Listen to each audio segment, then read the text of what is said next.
Hello there, and welcome to Sweet Child of Time.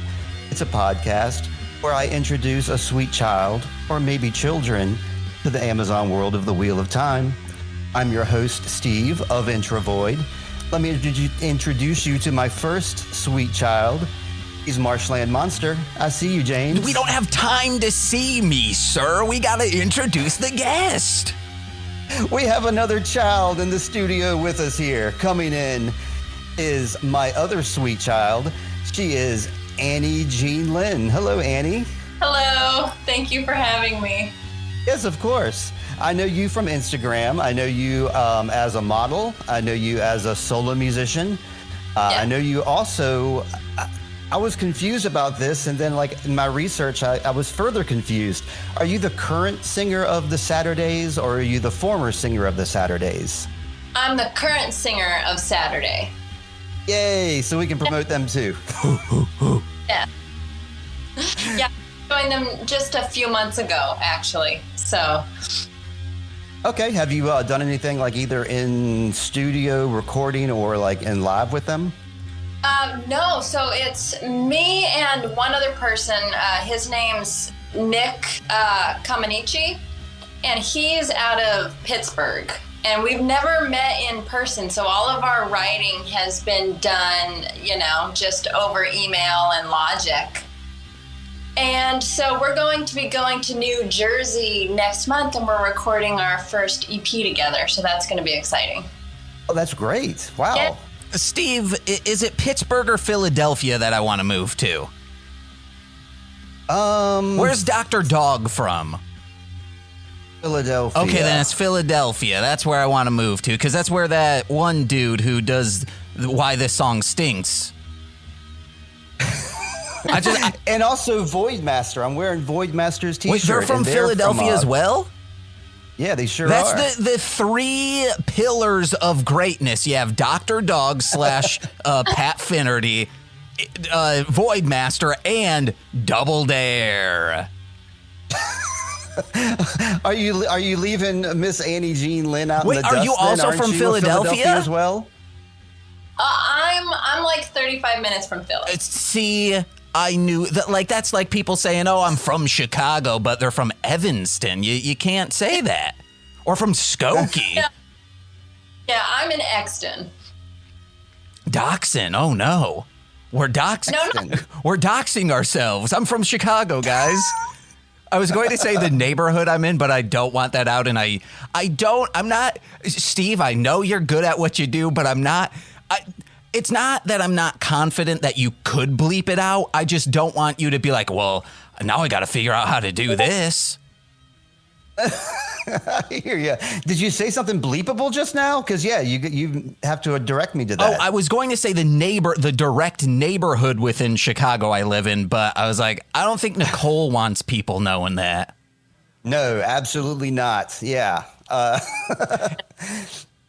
wanted to say also, Annie, I know that, let's see. You have two songs that I have in my regular playlist, one of which we played a couple weeks back, Tangerine. I'm going to be playing High Road here. Is that all you on the instrumentation? Yes. It's all me on Tangerine, and then on High Road, my friend Sean Hansberger did a couple of the piano pieces on it. Right, that's awesome. Yeah, I love hearing that. Me and James are both like, one-man operations as well, so that's great to hear. Oh, that's awesome. Yeah, it's been hard to figure all of that out, but that was one thing that I did during COVID was try to figure out recording, even though I always swore I would never do it myself because it just seemed like a nightmare. You're speaking my language. That I didn't start any of this until COVID as well. Oh, and really? And the things that really got me going was I was given a 4-track recorder, which is really easy to use offline. I mean, it's the only way you can use it is offline. And I had hooked up to it, and I know we also have this in common. I have 3 stylophones. So any sync or synth or like piano you hear is generally the stylophones. I love those things. Oh, me too. Yeah, my husband got me one because Bowie played one. Yeah, that's why. See, I'm the opposite. For the last 17 years, I've been saying I'll never go to another person to record. Oh, really? Yeah. Do you just like, what about it? Do you not like just not being in control of it, or? I'm extremely frugal, so it's mainly the money thing. Oh, yeah. No, it's expensive. It's crazy. I saw. Yeah. That's me too. That's why I do it as well, for the money, and because for the control. I don't want anybody else to tell me how to do it, because I'll get mad at them if they do. No, yeah. Yeah, I can already see myself getting upset during I once saw a rapper asking, he's had like an Indiegogo to get like $5,000 to produce an album. I'm like, that's how much it cost? You're getting screwed somewhere, sir. The most I've ever spent on a record is $200, and that's because that's how much the art cost to make the album art. Right. Oh, yeah. I guess the $60 a year for DistroKid, so $260. That's a deal. Yeah. Hey, Andy, since you're our guest, and I know that you're on a time frame too, I'm going to give you the choice of which direction we're going to go here. We can either go to the band corner, the book corner, or we can go right into the Flame of Tar Valon. Do you have a preference? Let's do the band corner, if that's okay. Yeah, absolutely. The first band I'm going to play is Annie Jean Linn. She's our first musician, and she's with us today. If you're just joining in, I don't know how you did that. That's magic. But we're going to listen to High Road right now. So without further ado, here's Annie Jean Linn's High Road.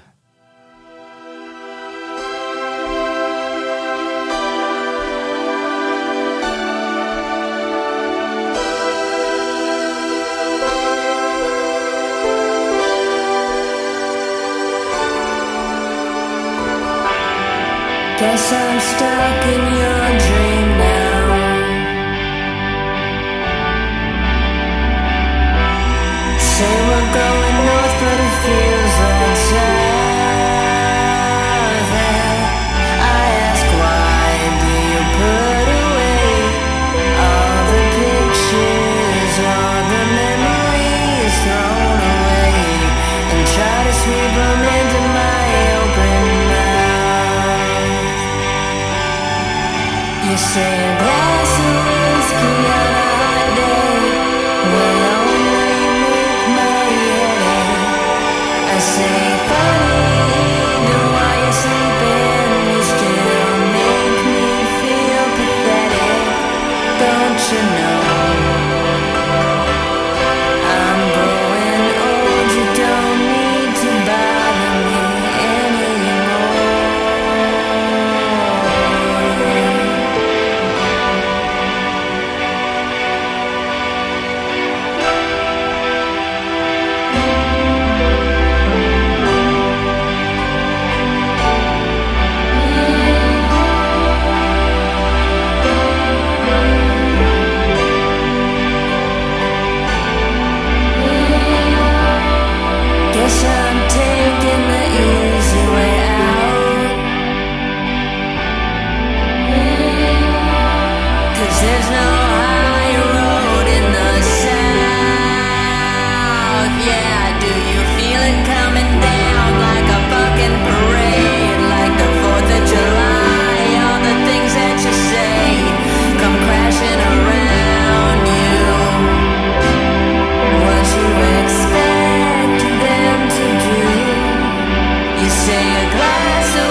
fantastic, Annie. James, did you get a chance to check that out or not? I did. And in order for me to talk about the song, I would need to jump the shark and go to the end of the episode we'll be discussing, because I found a revelation while listening to this song.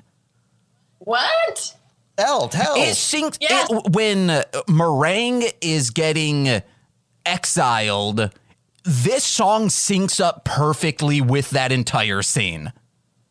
Whoa. I think it might even be in the same key as the score that's going on. It's great, guys. Like, just play it or start it pretty much when she's being told, like, hey, but I was in a rush this morning, so I had headphones on, a little off while the episode was finishing so I could listen to the songs.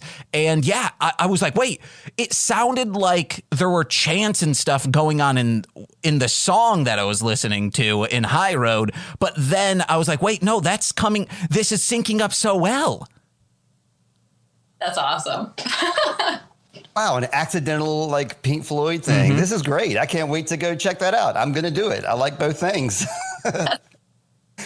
Okay, our second band, it's not really a band, it's a collective that I'm going to go into. We started last week. I played a song by Beer Pocket called Puddle. Most of the stuff you're going to get out of Subtower from Montana. This is who I'm talking about, is SubtowerMT. Most of their stuff is like, or it's been a tradition of being more punk, real raw punk, psycho punk, you might say.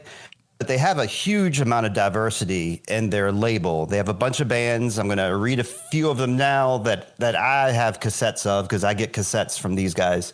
They got Panic Boner, Ear Pocket, Infinite Ammo, which is one of my personal favorites, which I'm going to be playing in an upcoming show. Killizabeth, who we're going to listen to right now. Discursion. Kill Math is one that I would definitely recommend if anybody's listening to this, you know, from my Introvoid Instagram that's into like stoner stuff, stoner metal, doom metal. Kill Math is where you should be gravitating to.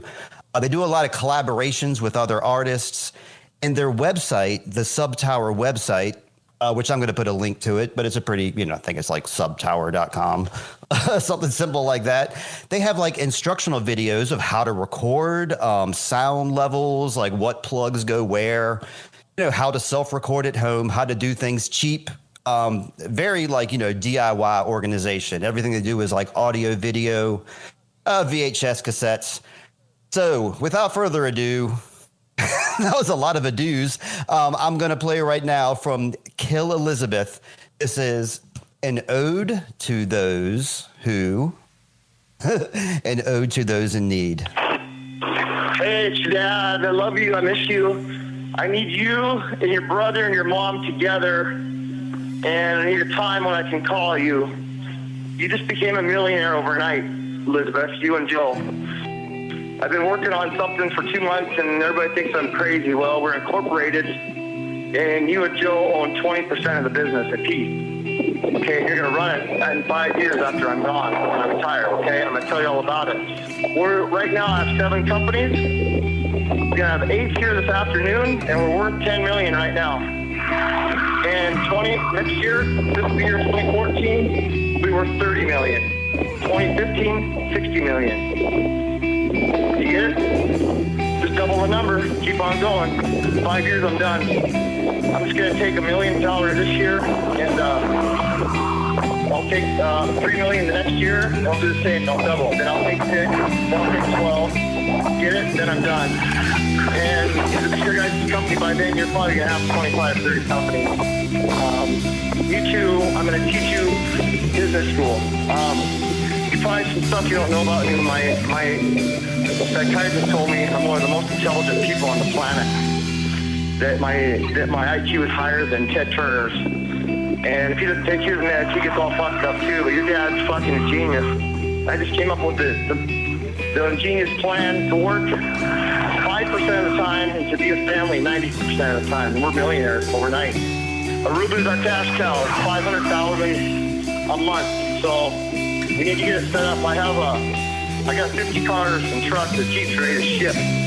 So we don't have an all-rated ship. That's why I need Joe. I need to set you guys up in Aruba. We're going to go in a week or two. We're going to get a couple houses down there. And then we're getting a little rental property for the business. And we're going to license it. And you kids are going to run it.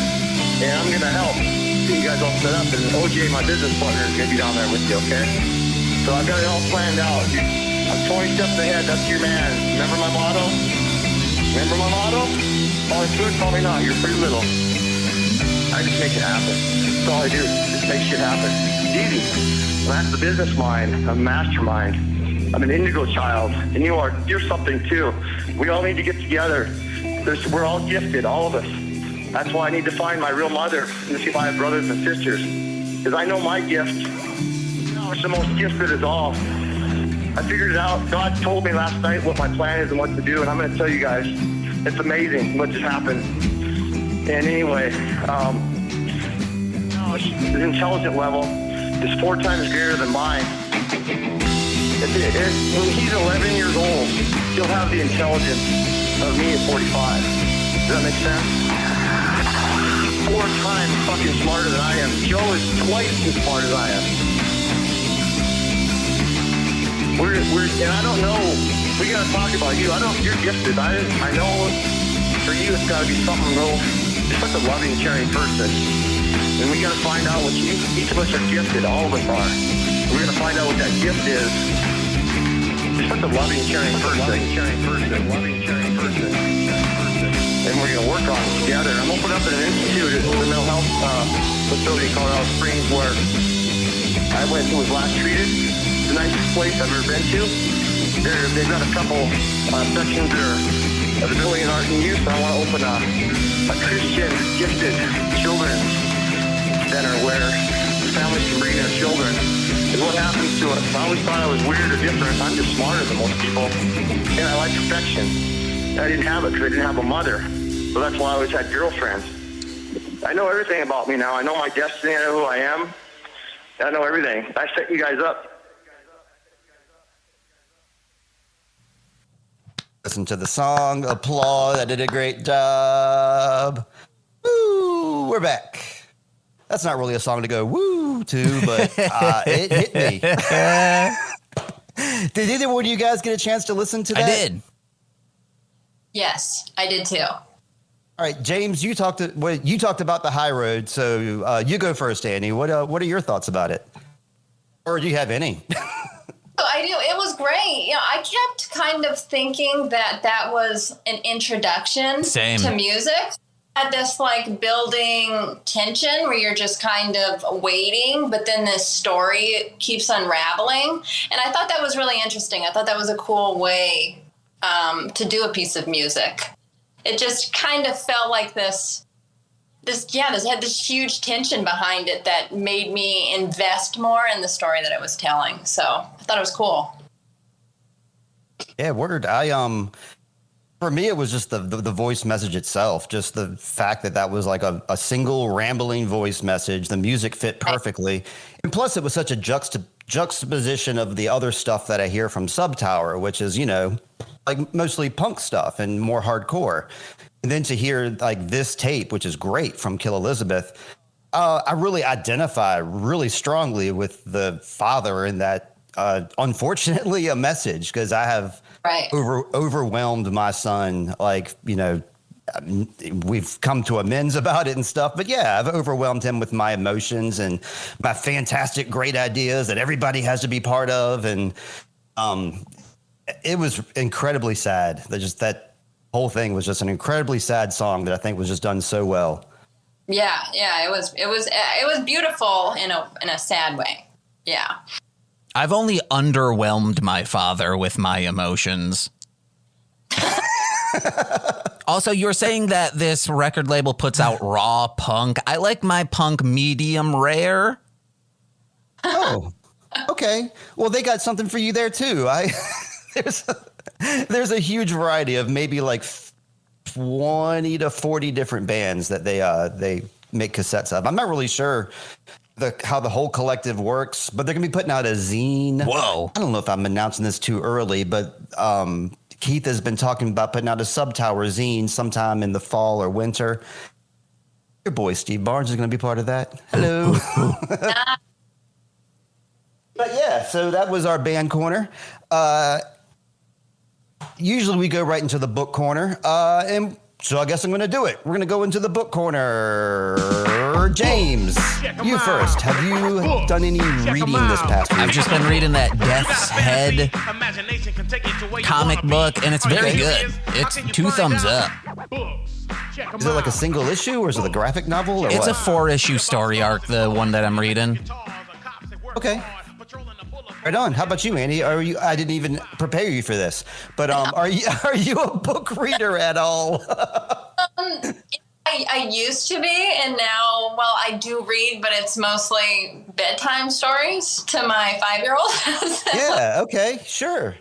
That, and my son tells me about books that he reads, but other than that, no. But I did download, I think it's Audible, where you can listen to books, and I keep meaning to do that so I can do it while I work on stuff, but I keep accidentally listening to crime stories and scaring myself. So there's that. Yeah, Heather, my wife, is a big crime story head. We went on a road trip just recently, and we listened to some Scotland crime stories, and they were fantastic. I loved it. But for books, I read a lot, and I used to read, to my kids too. For Caleb, it was I think at that time it was like it escapes my brain here, but Jim Carrey played the main character, and it was like the Baudelaire twins. Oh, series of unfortunate events. Yeah, we plowed through those. We plowed through the Harry Potter novels. I read those to Caleb. James, what's up? I thought you were going to say, yeah, I read him the Mask comic books. I was like, which series were you reading him? Because either you were a bad dad or a very good dad, because some are I was a good dad. borderline We read X-rated. Harry Potter. Or NC-17, I should say. And then the other ones are, hey, these are borderline G-rated. Well, currently, I've kind of backed off of reading my Wheel of Time book because this is fantastic news for me and only for me. But the cover that I use for my album features Dr. Nicola. It's that guy with the austere face, and it's a cat's over his shoulder. He's a character in a book called Farewell, Nicola.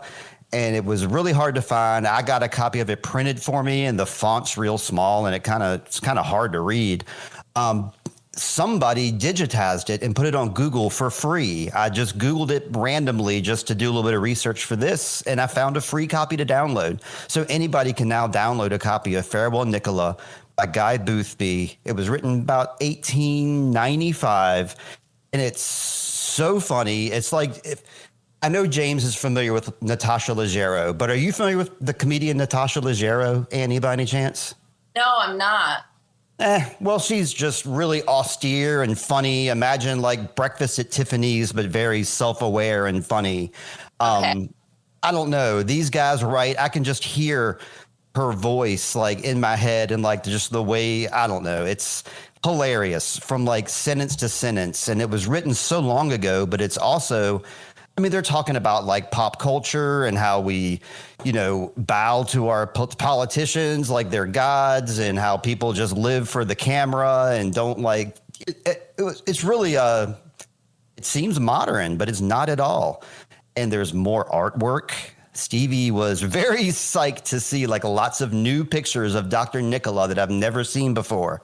And they're in this thing. And of course, I'll probably post some of those on Instagram. Why the hell not? But yeah. Are we done talking about books? Can we get into some Wheel of Time? Dems de books. Can that now be our sign off for the book corner? Dems de books. Or put the book back in the corner. I like Dems de All books. Right. That one's a good one for me. All right. Let's go ahead and go into our episode this week, which is The Flame of Tar Valon. We're talking about the second half. Annie, you're just joining us. Me and James already did a podcast talking about the first half of the episode. Did you watch this whole episode, or did you just watch the second half to catch up, or how did you prepare?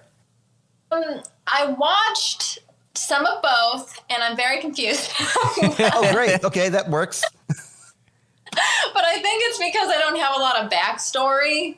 Okay. And but what I saw was great. But now I have to watch the entire series. So You said your husband watched the entire series, right? my husband has watched some of it, yes, and he plays stuff while he's a tattooist, so he likes to watch stuff in the background while he tattoo. Okay. And people always think that he's not paying attention to their tattoo at all. So he knows a little more about it than I do, but it seemed great. I love that fantasy series. Yeah, right on. Yeah, if you had I'm just going to jump in. Oh, I'm sorry. if James, you had go just ahead. come in and started at the 30-minute mark, like we're starting today, you would be like, holy shit, this is a saucy ass show. And it's like, no, it's just this single event that is saucy. I'll just go ahead and jump into our episode recap, and then Annie, you can just join in when you can and ask those questions you're confused about as we go, as they come up, because I'm just going to go scene by scene. So the first scene we're coming onto is this is after Moraine had talked to Perrin and Egwene. She shut the door slowly. And then the next scene we see her and Lan. She has masked the bond, and Lan disapproves of that. This is the first time that's happened in 2 years. And he's not psyched, but he's like, send her my love, you know. And she goes and stares back at the clock again. The clock is a portal. First, we gotta talk. You know, in movies from like the late 80s through the 90s, it's like, oh, a woman in a man's dress shirt is so hot. That's what she's wearing, just floor-length dress shirt and a deep V. I noticed that too, and I thought it was odd. I thought it was an odd choice too, but I guess it's just like her makeout clothes, I guess, because that's what she's going to do. So maybe that's what it is. Yeah, man. I screamed something in this next scene. Were you surprised? I mean, Annie, I'm not sure how much you've seen, or like you said you haven't seen a lot of this show, so I'm going to have to defer to James. Were you surprised by who her girlfriend was? I mean, Nicole was, because she's like, oh, finally some gay shit in some fantasy stuff. And I was like, yeah, this is a very like feminist story, because the women are doing exactly what men would do in power, and that's being equals. So when she saw that, she's like, whoa, hell yeah.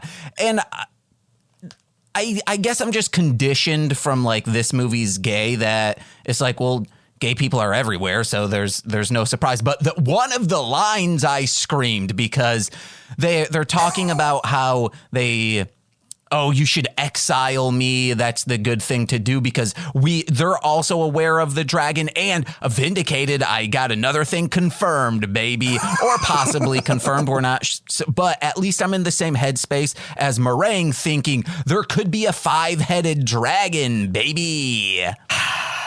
I wrote that down too, and I was going to give you like a standing ovation, James, for coming up with that. But of course, I can't stand up because I'm surrounded by crap.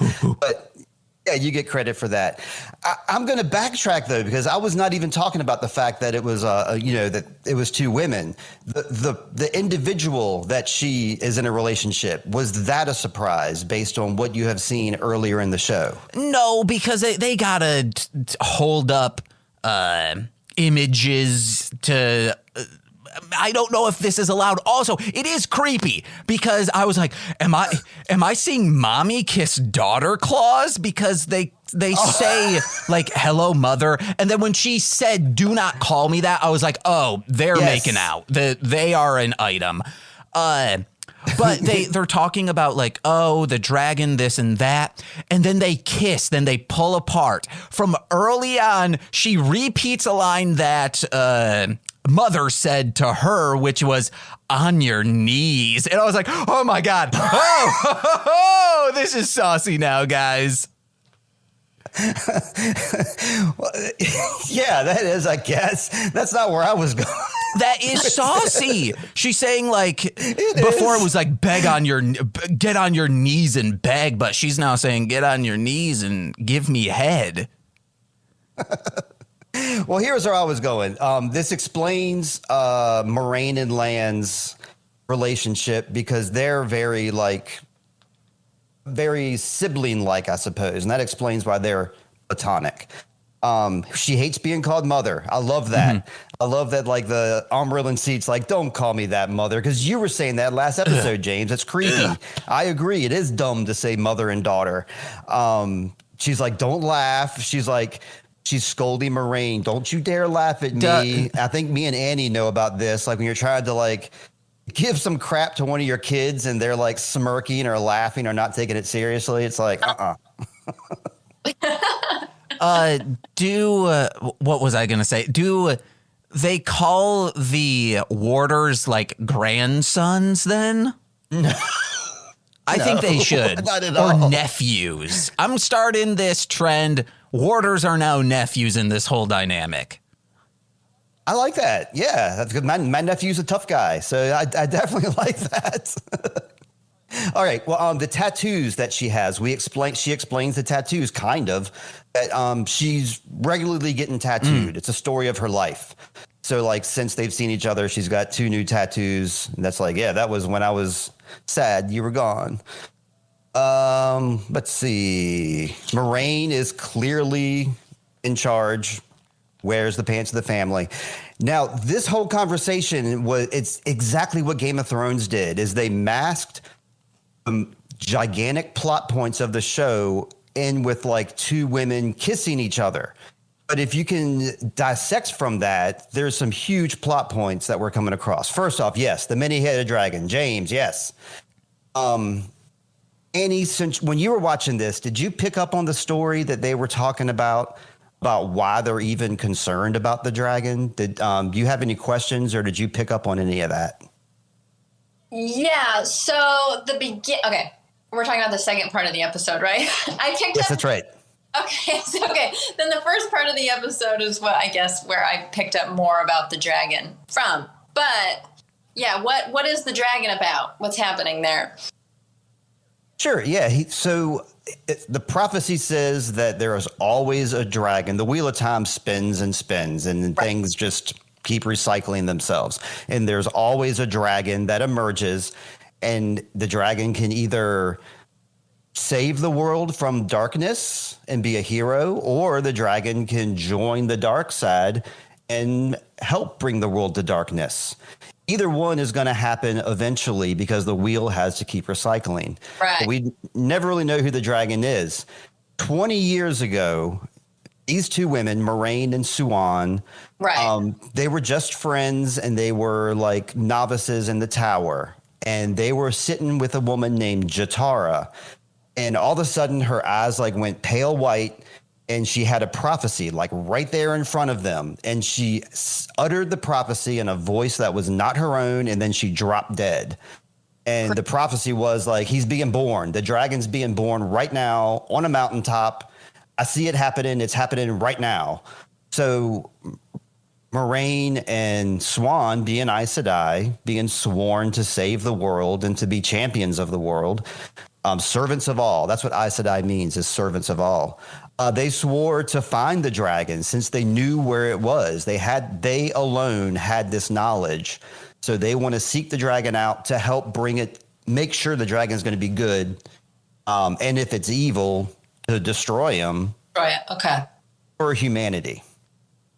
I kind of like went into like another place while I was talking just now. Did that all come out okay? Yeah. All right. So yeah, they talked about that. And that's a huge plot point of the show. And you're trying to hide it. This, all of this, what they're talking about and what I just said, you could all read that in Audible. There's a single book from the Game of Thrones. It's not part of the whole trilogy. It's just a single book called A New Spring. And that's it. That's what The New Spring is about. Moraine, when she was young, being a novice, finding out about this prophecy and getting started. You mean Wheel of Time, not Game of Thrones? Oh man, my new Wheel of Time friends hate me already. I have a question. Who is or what is the Eye of the World? We haven't really been explained that yet, so we will be explained, so I don't want to do it for you. Well, this is my question, so sir, please explain, even though we're on a time crunch. The Eye of the World is where the Dark One, not the dragon, the Dark One is imprisoned at the Eye of the World. Oh, I didn't know they were imprisoned. They were sealed in a prison that made of 7 seals, and that's where the Dark One is, can't get out. And so they want to, when they find the dragon, send the dragon to the Eye of the World, because that's where they know he is because of the dreams that Swan has. We take dreams very seriously. I'm going to pause. It is 12:45. Do you need to head out, Annie? I do. Thank you for having me. I'm sorry I have to go. I'm sorry too, but I hope you don't mind if we continue our conversation and keep talking Wheel of Time stuff. Yeah, well, I hope you guys have a good one. Thank you so much for having me. It was good to see you guys sort your faces. You as well. Bye. Bye. All right, bye. Alrighty, we were talking with Annie about those huge plot points. The plot that we were just talking about that Swan and Moraine are undergoing to find this dragon can get them stilled. Yes, we're going to hear a lot of bad. We're going to hear a lot of bad fish jokes from now on from Swan. That's it's a spoiler alert because she was a fisherwoman, and that's like strong in her character. And yeah, I thought the whole exposition while they were like being lovers and kissing and stuff, I didn't like it. I understand that they were trying to do the sexposition thing, but what they were talking about was so major and so key to the plot. And I think it like went over some people's heads. It went in my head fine. And I think that's all that matters. As long as it's me understanding, no one else matters. Yeah, that's what I always think too, is like if I can figure this out, then I think anybody probably could do the same. Yeah. Alrighty, so she decides her own fate, which is exile, which makes the most sense. I mean, so she can be out there doing her thing. Mm-hmm. Otherwise, she's grounded by by her boss or whatever. Oh yeah, I've already talked about the part how Swan dreamed that the Dark One is at the Eye of the World, so I don't need to go back into that again. So this next scene after Moraine and Swan, we see Moraine and Lan in a giant hurry. They're all shuffling off to go see Rand and Matt, but they're caught by fucking Leandrin, cuts them off in the hallway. And I still have double feelings about her. Like, she's my favorite and my least favorite character at the same time. She's put all this shit together, except Moraine is also a step ahead. And she's like, I know about your North Harbor fella, so don't tell on me and I won't tell on you. So that'll probably keep for a moment or two, right? Yeah, I had questions if we'll ever find out who the man in North Harbor is, as well as I don't know. I would hate being a part of this organization because everyone has dirt on everyone. Mm-hmm. And it also, like, it could be such minuscule dirt. And it's like, well, this could get you exiled. And it's like, what? Me eating at a cafe every other Saturday could get me out of this group and banished? No, thank you. Well, I was thinking about the stakes, too, for Leandrin. That's why I say it only held back Leandrin for a moment or two, because Leandrin's getting, like, gathering some power from her sisters at the tower. She's stilled a couple of guys. She's a powerful Aes Sedai. She's in the Reds who hate men.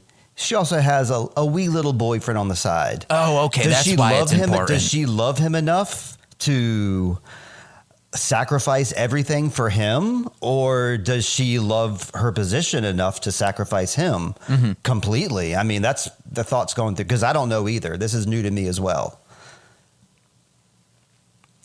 So, okay, yeah, next meeting after that is with a more friendly person. They meet Loyal after this.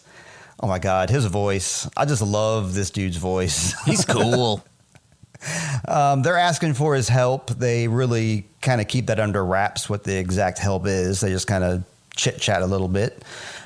There wasn't really much derived from that scene. How about you? No, I thought it was fine. It sets up the ending of the episode. Yeah, it does. It makes me kind of question. Well, I guess she was kind of scouting out, and you saw her checking out Loyal across the way. So I guess she kind of put two and two together. Like an Ogier would be very helpful to to me right now, and there's one in the city. I was thinking what a coincidence that is, that it's Rand's buddy as well, that he's already friends with Rand. Mm-hmm. But there are no coincidences in the Wheel of Time. These threads are sewn intricately into the pattern. So yeah. Have we talked about, because I wonder if, have you ever seen the Cartoon Network show Time Squad? Kind of rings a bell. Not really, no. Because their whole thing in that is it's this group from like the future, but not like possibly a different timeline. I'm not 100% sure on who these two, it's this like muscle man and a robot, and they end up taking in this orphan from New York in the like 90s. So their whole thing is time is a rope. And sometimes it begins to unravel, and their job is to go back in and make sure whatever is unraveling it stop so it can like go back in line. It's like the guy who created peanuts or peanut butter, Washington Carver. Mm-hmm.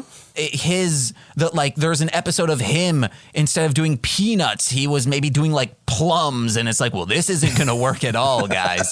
So it's that, and it's just, okay. I like time being a thread. Also, being a ninja is a threaded rope as well, as we learned in 3 Ninjas. The plot device is not plot device, but the structure of the Wheel of Time makes anything possible too. And because sometimes when you're reading a book, just a normal book, or there's any kind of storyline, and it's like this, where there's a lot of characters and there's a long length of time they're covered. I'm thinking something like Star Wars, for example, is a good like epic storyline. It's a real huge coincidence that they're running into the same people all the time, considering how many planets and how many universes are out there. So the Wheel of Time kind of like answers that, saying like, well, all these people are destined to be together because they're Tavarine and they're always sewn together. So that's why these improbable meetings keep happening, is because they're supposed to happen that way. It's crazy how does Star Wars have alternate universes in storylines? I know they have like non-canon myth and whatnot. Yeah, they need to do an AU, guys.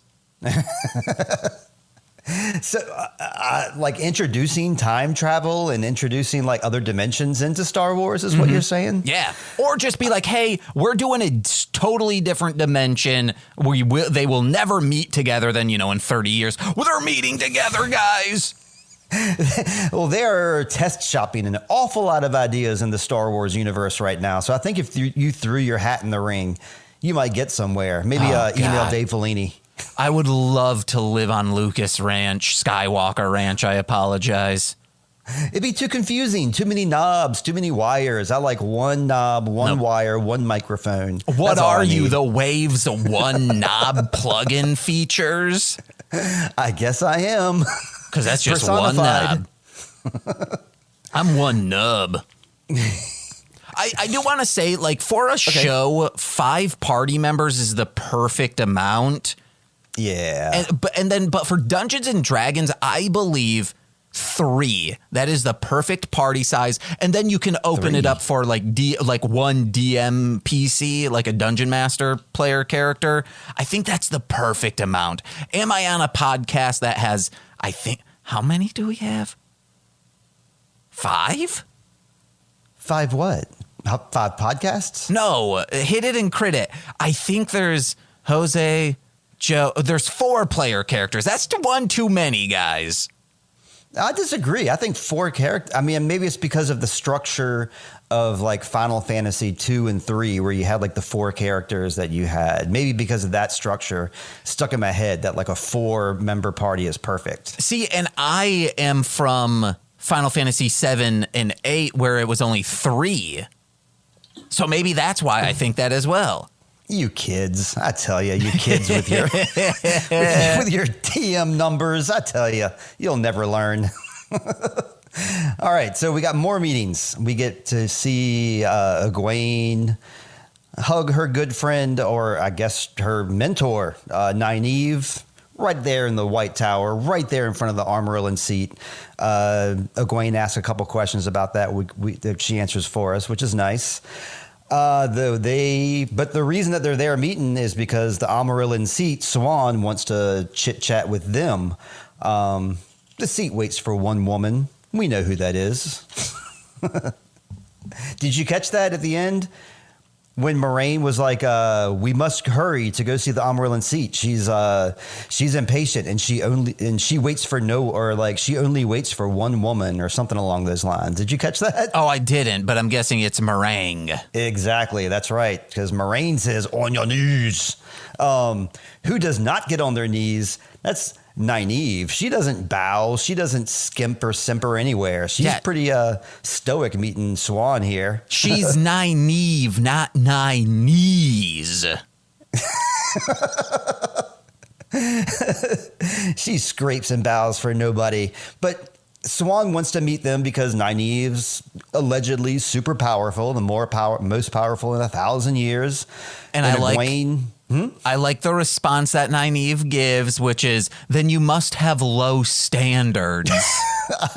Oh my God, yeah. She is sticking to her morals. She's meeting the leader of this group and is still like, I don't like you guys. You guys suck.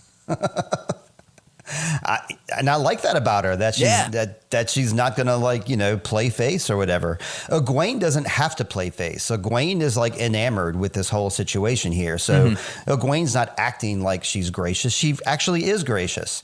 Brought the rings.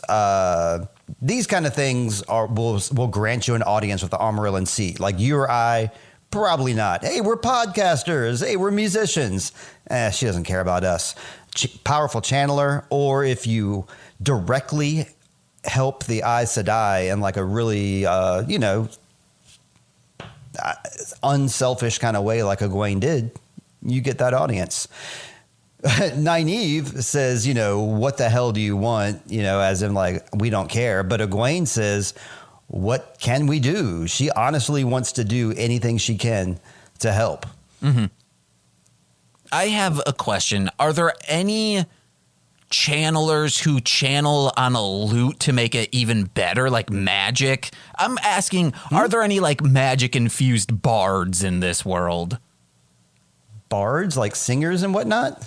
But like in the D&D sense where they can cast spells and they sing a little song and that's so powerful magically that it gives your party members inspiration and you can roll a D8 to add to your shit. Well, no, not necessarily, but she does have general healing powers, where I don't know if she did this in the first or second episode or not, but when they were all traveling together, she went around and she healed the horses. And in the books, she went around and healed everybody too. So it wasn't like they were riding in a horse all day. She just basically just gave them all like a refresh restart.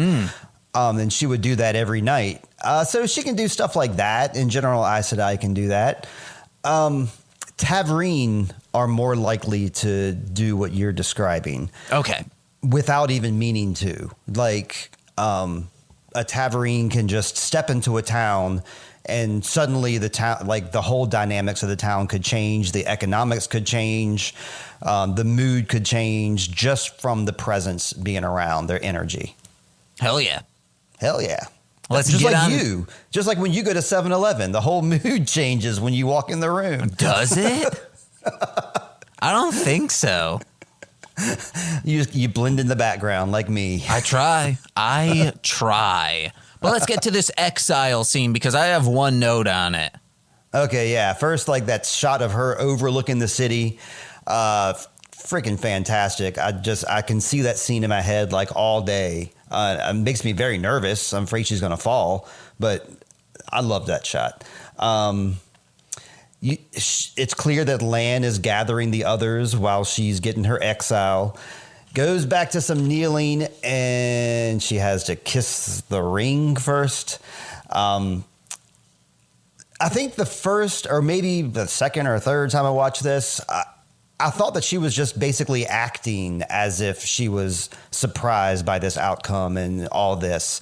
But I think that it's supposed to be double acting. I mean, not double acting. Like, this is real. Like, she really is upset she's being exiled. Except for me, I'm thinking, you're already kind of like a rogue anyway. So now you're just officially a rogue, I suppose. And the whole promise with the oath rod was like, you're exiled until your mother asks you to return. So that could be tomorrow. I mean, It doesn't seem like it's that big of a deal, but the show makes it into a much huger deal. So we know it is a big deal. Yeah. And this is the note I have.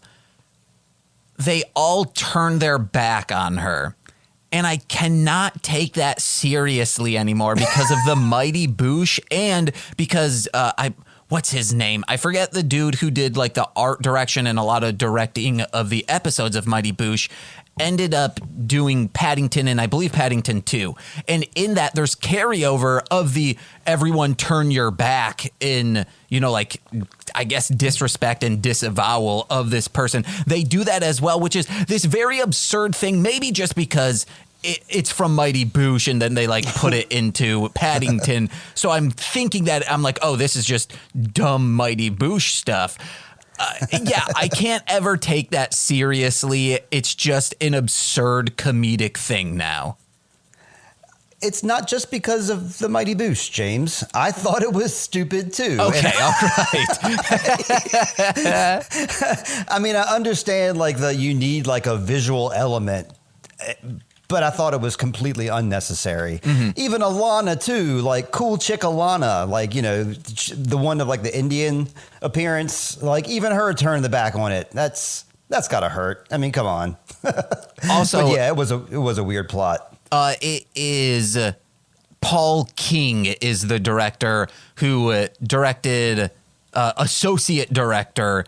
Director of The Mighty Boosh and both Paddingtons. Also wrote both Paddingtons. So this dude is dope. Yeah, I didn't see the second Paddington, but the first Paddington was pretty rad. It was awesome. Mm-hmm. I haven't seen the second one yet, and yeah, me neither.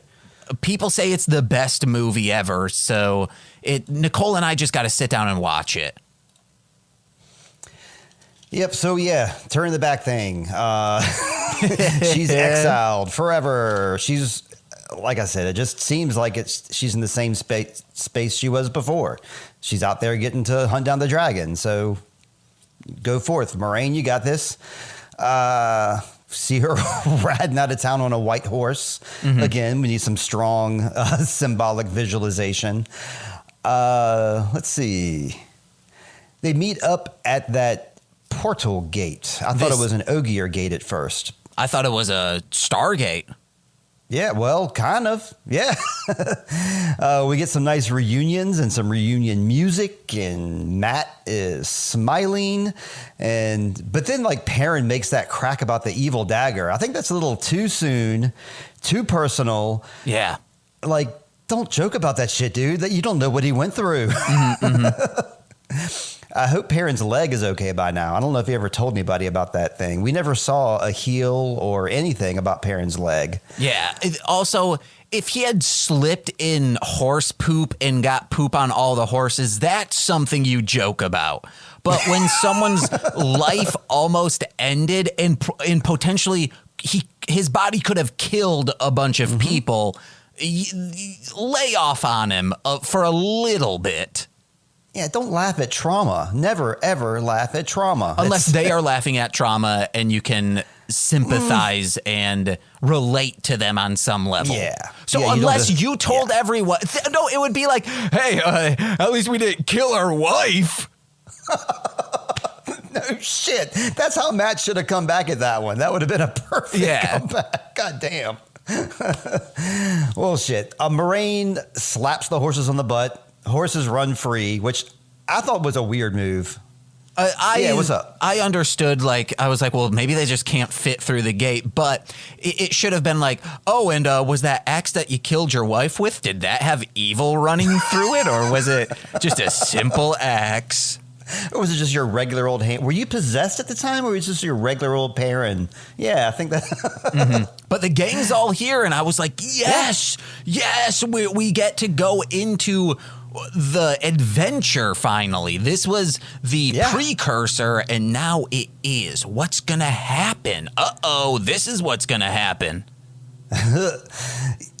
I don't like how she set the horses free before she even explained to them what their journey is, as if to not even give them an option. Like, oh, well, if you don't want to come, then you're going to be footing it somewhere else. So you got to come with me or else, because I just, basically stalled your car. No, what are you shaking your head at? A Perrin could have went, oh, and they could have been riding on dire wolves back to the White Tower. I forgot he can summon wolves. We can never forget that.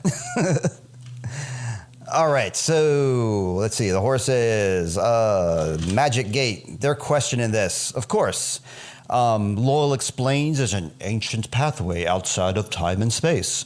1 step equals 100 miles in our world. So I did some fun math, James. It would take me exactly 8 steps if I was to travel through there to get to you in Chicago. So if you invited me to be on a show, 8 steps away, here I come through the portal. Hell yeah.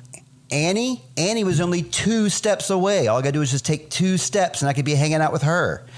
If you want to go to your hometown, I don't know if you want to go back to Muskegon to visit or whatever. I've been exiled, so. Oh, well, if you weren't, it's only a mere 1.5 step away. So you would be pretty close by, baby. It would actually be like 1.5 breaststrokes, because I could just, it's the lake. And then I'd be there. But you'll be going through the portal, though, so you get to skip that whole lake part and just portal it over there, 1.5 steps. But can we, Atlantis Stargate swim through it? It doesn't seem like it. It seems like gravity is still a thing. I don't know why, but it is. Well, I'm pissed. Yeah. So, yeah, she explains they're going to go to the Eye, the Dark One's prison. She doesn't know who the dragon is. Whoever the dragon is can defeat him. And the rest of y'all, well, kind of hope nothing bad happens. Moraine's kind of unsure and can't make any promises. But she can open that portal to the darkness, and it's pretty badass. We see a line from Matt almost immediately. Is it too late to change our minds? Well, I guess not, because you can change your mind, Matt. You don't have to go in. You can just turn your back on them. And he did that. He did it. I was like, what the fuck, Matt? Matt. I was not a fan of that move, I got to tell you. Yeah, you never break the party, but I can see where he's coming from. He had this darkness in him, and he doesn't want to go meet the darkness. It looks like you're just going into the Haunted Mansion or some crappy King's Dominion theme park ride, actually. There's a ride because of the vortex and Atlantis Stargate. All of that reminds me of this at Universal Studios Islands of Adventure. I don't think they might be replacing it, but Poseidon's Adventure or whatever it's called. Terrifying since the first time I've seen it, because I don't like this. They're like, oh, we're gonna vortex into Atlantis, and it's this huge tunnel that they jet set water so it looks like a vortex all around you for maybe 30 feet as you walk into it. Then you're into this dark cave. Oh, it's terrifying. I don't like being in caves. Yeah, I would not like that one bit either. But it sounds cool. I mean, Heather would probably dig the hell out of that. It's cool but scary, but I prefer just basic Universal, go on the ET ride, and we are going to Florida later on in the year, and I'm going to make this really quick. They used to have a lot of Hanna-Barbera stuff at Universal Studios. I am going to be asking people who look like they might be managers at Universal and just be like, hey, backstage, is there any of this shit? And could you bring me there? I'm not a freak. I just, because that's the fun experience of Universal Studios. If you go back in these just storage areas and you were to find a like Yogi Bear, I'd be like, yeah. You've had to catch the right employee in the right mood. You have to approach them with just the right amount of energy, and I think that's totally possible. And I think now, after the pandemic, I got to find someone who has worked through the pandemic, because they're going to be like, I truly don't give a shit about this job. It fucking sucks. And you seem like a cool person. Also, you're wearing a mask. Thank you, sir. Yeah, I will do literally anything you tell me to, so I am away from the psychopaths who are just walking out, raw dogging their mouth. I hear you. Wow. You know, you were talking about Florida, and this is something I was going to bring up with Annie. We didn't even talk about how like our week's been, or how are you? Hello, how are you, James? I'm but well. For me, I was in South Carolina, and we were right there on the waterfront, King Street, Queen Street, all those streets, beautiful houses. Whoops, excuse my shit. I'm so excited. I'm knocking microphones around. 4 blocks away from the home of Robert Jordan and Harriet McDougal, where they have like dragon flags, a dragon gate. This is the author of Wheel of Time. Like, I was 4 blocks away and had no clue until I got back home, was looking at Reddit, looking at Charleston stuff, and I saw that Robert Jordan's home is right there. Oh, man, that would suck. Missed opportunity. Well, we saw Jack White, and we were like a few feet away from him, so that was fantastic. But yeah, I digress. Matt, you're not on board with this whole journey? You're just going to leave us? The hole closes. Matt's on one side. Our gang is on the other. Fade to black. I mean, I have questions at this point, but do you have questions right now, James? Nope, I don't. I'm excited to see where it goes. I am too. Like, if somebody was binging this show, this would be like just a stay up for one more hour to see what happens next. You could not do that. So yeah, we'll go ahead and wrap up here. I do got to say a production spoiler. This episode 6, which you just finished, was filmed pre-pandemic. Right after the filming of this is when the pandemic hit, and the whole cast and the whole crew had to leave Prague, go back to their homes, and hang out for roughly a year. So episode 7 and episode 8 were filmed during very strict COVID protocols. And so going forward, it's, we're going to see like a year older cast, different sets, everything's different. Mm-hmm. So yeah, I just wanted to let you know about it. I didn't know if you were aware that happened to Wheel of Time, but they were one of these test shows out there that, like, when shows were just starting to film again and they had very strict protocols, Wheel of Time was one of those shows. And there was jokes on set about Rosamund Pike, who plays Moraine, like went to go throw something away. They got this on film. And like the sign on the trash can said, trash feet only, because there was a foot pedal that you're supposed to push to open the trash can lid. But she couldn't figure that. She didn't know that. She couldn't figure that out. So she did a big stretchy thing to take her foot off the ground and open up the trash can with her foot and fail miserably at doing so. It's on film somewhere.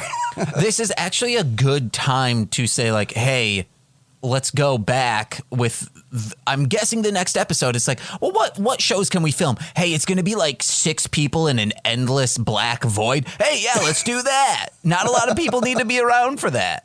It's true. But they got to be all crammed in close together. So maybe we'll see Loyal be wearing a Beauty and the Beast mask or something. And Nynaeve will have a 9 Inch Nails mask. Let's see. Rand would have an ICP mask, I think. Okay, fingers crossed. What kind of mask would Moraine have? Just a ventilator. Yeah, I guess so. And Lan would, I'm thinking just a plain black, cool mask, but thinking about Lan's character, what kind of mask he would be wearing? I think a dark, cobalt blue. Yeah, that Just would go good basic. with his piercing eyes. But yeah, we're at episode end, James. That was the wheel of time, the Flame of Tar Valon. Why do I keep saying it? I don't know. You're still listening. So let's get into some plugs to wrap it up. I have one definite plug and one possible plug. So, okay, let's say two definite plugs. One definite plug is please check out Introvoid everywhere: Instagram, Spotify, Substack, Introvoid. But also, there is a podcast that's going to be dropping pretty soon called The Deathcast, and it's based around the Metalocalypse characters. And your boy, Steve Barnes, plays a couple characters in that. It's a scripted podcast, but I got to ad-lib some lines, and that'll probably be dropping hopefully in a couple of weeks. I'll put a post on that. That's The Deathcast. And then the other maybe plug is we might be doing an Iron Maiden stream this coming up Saturday. Are we doing this, James? Yes, the Saturday the 7th? 7th. Yes. May 7th is 2 days from now, of course. So yeah, you want to do an Iron Maiden stream where we rank the Iron Maiden album covers from best to worst. Is that right? I think it was just best to worst. It's not like sexy. No, we're not doing sexiness. I really wanted to do sexiness, but I'll do best or worst. That's fine. And it'll be a tier list, not like from zero, like what's the best one and what's the worst one. No, it's just we're tier listing it because I think all of them will be at least a C and above because they're cool. So that'll be over on twitch.tv/Mostly Speakin' Sentai and on Mostly Speakin' Sentai's YouTube channel and Facebook page. So wherever you want to watch it, you'll be able to watch it. Right on. So if they want to tune in live, that would be on Saturday on Twitch. About what time we think about doing that, James? I don't know, probably like 6 p.m. Central Time. Yay, sounds great. Okay, and then after that, I think the plugs go right back into your corner, sir. Hey guys, go to MLMpod.com to find out about my other podcasts such as Mostly Speakin' Sentai, Hit It and Crit It, and Shuffling the Deck. Go over to patreon.com/MLMpod where for $5 a month you get exclusive podcasts. It's very good, such as Engage with Nicolas Cage. The episode that was recently put out for Snake Eyes, oh my God, that movie is amazing. Check that out. You also have This Existed, the Toku Reading Corner, and Death from Above, a Sam and Max podcast. And listen to my music under Marshland Monster, wherever music is found. So on that Engage with Nicolas Cage podcast, you made some sort of announcement, did you not? Yeah, but I'm not going to say anything. Because this podcast comes out after that one. But I need to find out with the listeners, though, eh? No, yeah. Also, like, do not tell anyone. It's a behind the paywall thing. That's why I'm not saying anything. Oh, so nobody's going to hear. Oh, yeah. I think I knew that already. I'm just like going off the cuff here. If you want to hear a like big career announcement that I am still pretty vague about, I explain what it is, but I don't go into specifics of what it is. Listen to Engage with Nicolas Cage, Snake Eyes, Roll the It's a Dice. reason to be a Patreon, man. I'm a Patreon of James's, and I'm proud of it. Please, we keep getting 2 new patrons, but losing 2 patrons. So just guys, patreon.com/MLMpod. It's very fun. It's exciting to be there. It's exciting to be here, too. I'm very grateful that you do this podcast with me, James. This is our podcast, Sweet Child of Time, episode 14. See you next week for episode 15. And until then, James, may you always find water and shade. Bye. As you as well. Oh, sure. Bye.